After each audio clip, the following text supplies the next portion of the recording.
2026ஆம் ஆண்டில் நீங்கள் பல்கலைக்கழகத்தில் 4 ஆண்டுகள் செலவிட்டு கற்றுக்கொண்ட திறன்கள் அனைத்தும் முற்றிலும் வழக்கொழிந்து போகும். உலகப் பொருளாதார மன்றத்தின் 2024ஆம் ஆண்டின் சமீபத்திய அறிக்கை ஒன்று 85 மில்லியன் வேலைவாய்ப்புகள் செயற்கை நுண்ணறிவால் அழிக்கப்பட உள்ளன என்று சுட்டிக்காட்டுகிறது. ஆனால் இந்த தொழில்நுட்ப புரட்சியில் தப்பிப் பிழைப்பவர்கள், உண்மையில் வெற்றி பெறுபவர்கள், கணினி நிரலாக்கம் கற்றுக்கொள்பவர்கள் அல்ல. அவர்கள் அடிப்படை திறன்கள் எனப்படும் ஒன்றில் நிபுணத்துவம் பெறுகின்றனர். கேள்வி என்னவென்றால், இயந்திரங்கள் நீங்கள் செய்யும் அனைத்தையும் உங்களை விட வேகமாகவும் மலிவாகவும் செய்ய முடியும் என்றால் உங்களின் உண்மையான மதிப்பு என்ன? உங்க பதிலை கீழே பதிவிடுங்கள். ஏனெனில் இந்த கேள்விக்கு நேர்மையாக பதிலளிக்கக்கூடியவர்களே பொதுவாக தங்கள் வாழ்க்கையை உண்மையில் மாற்றிக்கொள்கிறார்கள். நீங்கள் இதை பார்த்து கொண்டிருக்கிறீர்கள் என்பதே அதற்கான முதல் அறிகுறியாகும். இந்த அறிவு உங்களிடம் ஏதேனும் ஒரு மாற்றத்தை ஏற்படுத்தும் என்று நான் உண்மையாக நம்புவதாலேயே நான் ஆராய்ச்சி செய்து இந்த காணொளிகளை உருவாக்குகிறேன். இது பார்த்து கொண்டிருக்கும் ஒருவருக்காவது உண்மையாயின் தயவு செய்து லைக் செய்து சப்ஸ்கிரைப் செய்யுங்கள். இது தேவைப்படும் இன்னும் பலரை சென்றடைய எனக்கு உதவுகிறது.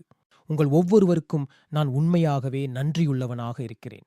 புதிய பொருளாதாரத்தின் கட்டமைப்பிற்குள் நேரடியாக செல்வோம். அடுத்த 10 ஆண்டுகளில் பிழைத்திருக்க நீங்கள் 5 குறிப்பிட்ட அடிப்படை திறன்களில் நிபுணத்துவம் பெற வேண்டும். இவை 3 முக்கிய நுண்ணறிவுகளாக பிரிக்கப்பட்டுள்ளன. நுண்ணறிவு 1 வெற்று பலகை நெறிமுறை. இது முதல் 2 அடிப்படை திறன்களை உள்ளடக்கியது: கற்றதை மறத்தல் மற்றும் அறிவாற்றல் நெகிழ்வுத்தன்மை. 2022ஆம் ஆண்டில் ஆக்ஸ்போர்டு பல்கலைக்கழகத்தின் நரம்பியல் விஞ்ஞானிகள் மூளையின் பழைய நரம்பியல் பாதைகளை துண்டிக்கும் திறன், அதாவது காலாவதியான தகவல்களை அழிக்கும் திறன், ஒருவரின் அறிவுத்திறனை விட எதிர்கால வெற்றியின் உயர்ந்த அளவுகோல் என்பதை கண்டுபிடித்தனர். உங்கள் மூளையை ஒரு திறன்பேசியைப் போல எண்ணிக்கொள்ளுங்கள். நீங்கள் புதிய செயலிகளை பதிவிறக்கம் செய்தால் மட்டும் போதாது, உங்கள் மின்கலத்தை வீணடிக்கும் மற்றும் உங்கள் இயங்குதளத்தை சீர்குலைக்கும் பழைய செயலிகளை நீங்கள் அழிக்க வேண்டும். அதுவே கற்றதை மறத்தலாகும். வாணிகம் சார்ந்த ஒரு கட்டமைப்பு, ஒரு தொழில்நுட்பம் அல்லது நீங்கள் 10 ஆண்டுகளாக பயன்படுத்திய ஒரு நம்பிக்கை அமைப்பு ஆகியவற்றை பார்த்து ஒரே இரவில் அதை முற்றிலுமாக கைவிடும் திறனாகும். அறிவாற்றல் நெகிழ்வுத்தன்மை என்பது மன உளைச்சல் இல்லாமல் இது நிகழ அனுமதிக்கும் வன்பொருள் மேம்படுத்தலாகும். ஆனால் இது பாதி கதை மட்டுமே.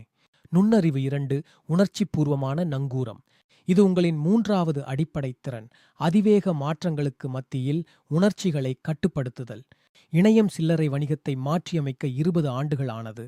செயற்கை நுண்ணறிவு இணையத்தை மாற்றியமைக்க 12 மாதங்கள் மட்டுமே ஆனது.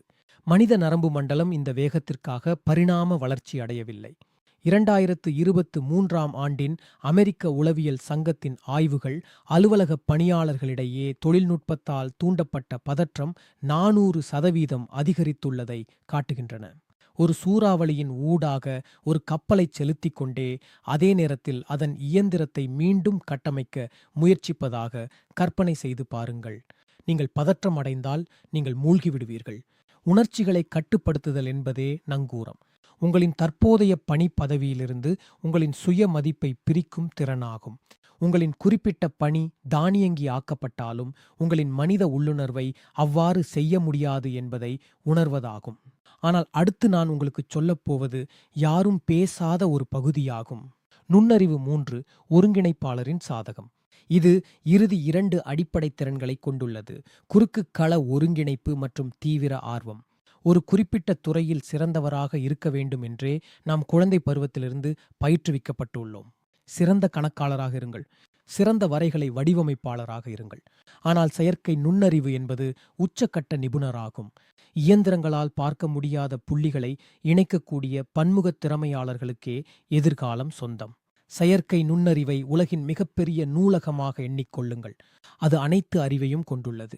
ஆனால் ஒருங்கிணைப்பாளர் என்பவர் அந்த நூலகத்திற்குள் நுழைந்து உயிரியல் குறித்த ஒரு புத்தகம், பொருளாதாரம் குறித்த ஒரு புத்தகம் மற்றும் மனித உளவியல் குறித்த ஒரு புத்தகம் ஆகியவற்றை எடுத்து முற்றிலும் புதிய ஒரு தொழில்துறையை உருவாக்கும் கட்டிடக் கலைஞர் ஆவார்.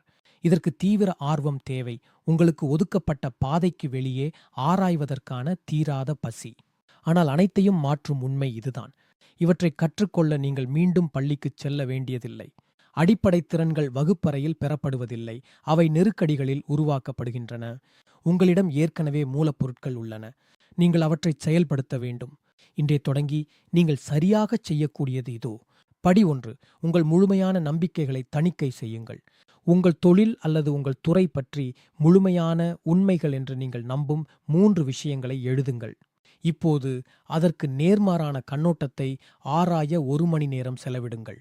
எதிர்த்தரப்பை ஆதரிக்க உங்கள் மூளையை வற்புறுத்துங்கள். இது அறிவாற்றல் நெகிழ்வுத்தன்மையை உருவாக்குகிறது.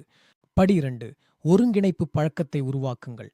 வாரத்திற்கு ஒரு முறை உங்கள் தொழிலுக்கு முற்றிலும் தொடர்பில்லாத ஒரு நீண்ட உரையாடல், ஒரு ஆவணப்படம் அல்லது ஒரு புத்தகத்தை படியுங்கள். நீங்கள் நிதித்துறையில் இருந்தால் கட்டிடக்கலையை படியுங்கள். நீங்கள் மென்பொருள் துறையில் இருந்தால் பண்டைய வரலாற்றை படியுங்கள்.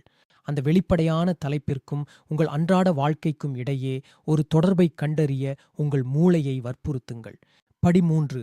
கட்டாய அசௌகரியத்தை பழகுங்கள். நீங்கள் முற்றிலும் புதியவராக இருக்கும் ஒரு சூழ்நிலையில் உங்களை வேண்டுமென்றே ஈடுபடுத்திக் கொள்ளுங்கள்.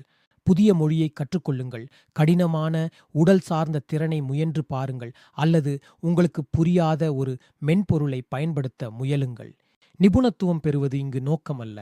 திறமையற்றவராக உணரும்போது அமைதியாக இருக்க உங்கள் நரம்பு மண்டலத்திற்கு பயிற்சி அளிப்பதே நோக்கமாகும். இன்றைக்கு நடமாடும் பெரும்பாலான மக்கள் ஒருபோதும் அறிந்து கொள்ள முடியாததை நீங்கள் இப்போது அறிந்து கொண்டுள்ளீர்கள். இந்த தொழில்நுட்ப மாற்றம் வருகிறதா என்பது கேள்வி அல்ல. கேள்வி என்னவென்றால், நீங்கள் இதை வைத்து என்ன செய்யப் போகிறீர்கள்? இன்றைக்கு நீங்கள் அழிக்கப் போகும் ஒரு பழைய பழக்கத்தை கீழே பதிவிட்டு சப்ஸ்கிரைப் செய்யுங்கள். ஏனெனில் அடுத்த முறை நாம் இன்னும் ஆழமாகச் செல்வோம்.